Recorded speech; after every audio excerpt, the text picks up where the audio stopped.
Welcome to NV9 news. దేశంలో British పాలన కొనసాగుతూనే ఉందని కర్నూలు జిల్లా కాంగ్రెస్ పార్టీ ఇన్ఛార్జ్ అధ్యక్షుడు జె లక్ష్మీ నరసింహ యాదవ్ వ్యాఖ్యానించారు. గాంధీ జయంతి సందర్భంగా కర్నూలు కొండారెడ్డి బురుజ్ సమీపంలోని గాంధీ విగ్రహం లాల్ బహదూర్ శాస్త్రి చిత్రపటానికి పూలమాలలు వేసి ఘన నివాళులు అర్పించారు. అంతకుముందు జిల్లా కాంగ్రెస్ కార్యాలయంలో జిల్లా ఇన్ఛార్జిగా బాధ్యతలు స్వీకరించారు. ఈ సందర్భంగా ఆయన మాట్లాడుతూ గాంధీజీ చూపిన మార్గం కనుమరుగైందని, దేశంలో మరోసారి స్వాతంత్ర ఉద్యమం చేయాల్సిన పరిస్థితి ఏర్పడిందని అన్నారు. ప్రధాని నరేంద్ర మోదీపై తీవ్ర విమర్శలు గుప్పించిన ఆయన ఓట్ల దొంగ బతికిన వారిని చంపేసి చనిపోయిన వారిని బతికించి ఓట్లు వేసుకొని అధికారంలోకి వచ్చారు అని ఆరోపించారు.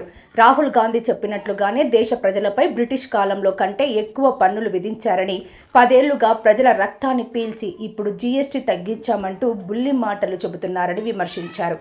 ఇది ఎన్నికల పాచిక తప్ప మరేదీ కాదు అని ఆయన వ్యాఖ్యానించారు.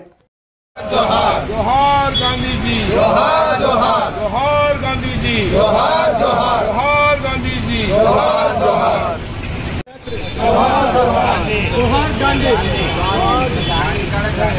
తెలుగు ప్రజలందరికీ కూడా విజయదశమి శుభాకాంక్షలు.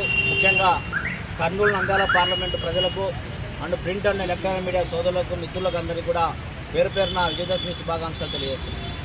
మహాత్మా గాంధీ జయంతి సందర్భంగా కర్నూలు కాంగ్రెస్ పార్టీ కమిటీ ఆధ్వర్యంలో ఈరోజు జయంతి వేడుకలు జరుపుకోవడం జరిగింది.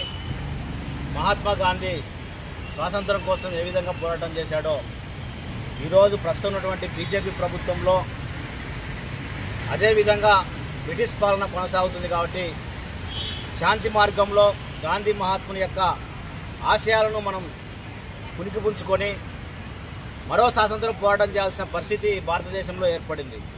ఎందుకోసం అంటే ఈరోజు ఓట్ల దొంగ బతికినోన్ని చంపేస్తున్నారు, చచ్చిపోయినోన్ని ఓట్లు ఎక్కిస్తూ ఈరోజు దొంగ ఓట్లతో గద్దెనెక్కిన నరేంద్ర మోడీ ప్రజాస్వామ్యాన్ని కూలి చేశాడు. అందుకోసం ఈ ప్రజాస్వామ్యంలో ఎన్నో రాహుల్ గాంధీ గారు చెప్పినట్టుగా బ్రిటిష్ వారి కంటే ఎక్కువ కూడా పన్ను రూపంలో ఈ కేంద్ర ప్రభుత్వం మన దగ్గర నుంచి వసూలు చేసింది. కానీ ఈరోజు ముసలి కన్ను కాస్తూ బీహార్ ఎన్నికల దృష్టిలో పెట్టుకొని మళ్ళీ ఈరోజు GST తగ్గించడం అనేది నరేంద్ర మోడీ యొక్క ఒక ఎన్నికల పాచిక అని చెప్పి మేము తెలియజేస్తున్నాం. అందుకోసం ఈరోజు ఎక్కడ పోయినా టోల్ గేట్లు ఈరోజు మన పన్ను కడుతున్నాం.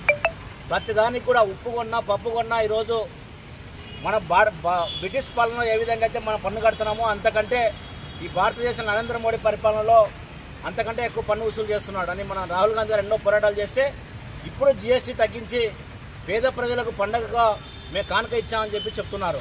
కానీ నిజంగా ఏం కానుక అది? దాదాపు 10 సంవత్సరాల నుంచి మేము అడుగుతున్నాం, GSTని ఒకే స్లాబ్ కింద తీసుకురండి. ఈరోజు భారతదేశంలో బ్రిటిష్ వారి కంటే ఎక్కువ మీరు పన్ను వసూలు చేస్తున్నారు. పేద ప్రజలు, మధ్య ప్రజలు, చిన్న వ్యాపారస్తులందరూ కూడా నలిగిపోతున్నారని చెప్పి రాహుల్ గాంధీ గారు పెద్ద ఎత్తున ఉద్యమం చేపట్టడం జరిగింది.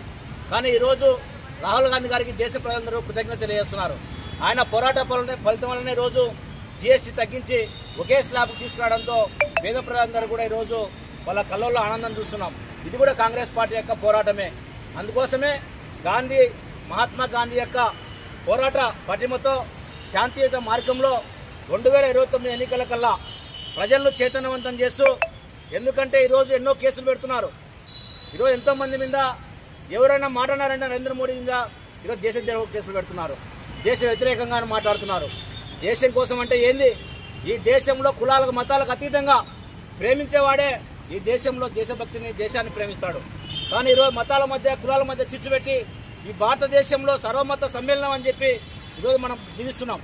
కానీ ఈరోజు రాజకీయాలైనా ఏవైనా కానీ రాజకీయం చేసుకోవచ్చు, కానీ మన దేశం మీద రాజకీయాలు చేయడం అనేది దుర్మార్గమే చర్య. కాబట్టి మన కాంగ్రెస్ పార్టీ నాయకులు అందరం కూడా ఒక సైనికులాగా రాహుల్ గాంధీని ప్రధానమంత్రి చేసే విధంగా మనం అందరం కూడా కృషి చేయాలని చెప్పి మరొకసారి మనము ఈ స్వతంత్ర పోరాటం కోసం ఈ భారతదేశం నుంచి బీజేపీని ఏదైతే దించడానికి కోసం మరో స్వాతంత్ర ఉద్యమం పోరాటం చేయాలని చెప్పి కూడా కాంగ్రెస్ కార్యకర్తలకు, నాయకులందరికీ కూడా నేను కోరుతున్నా.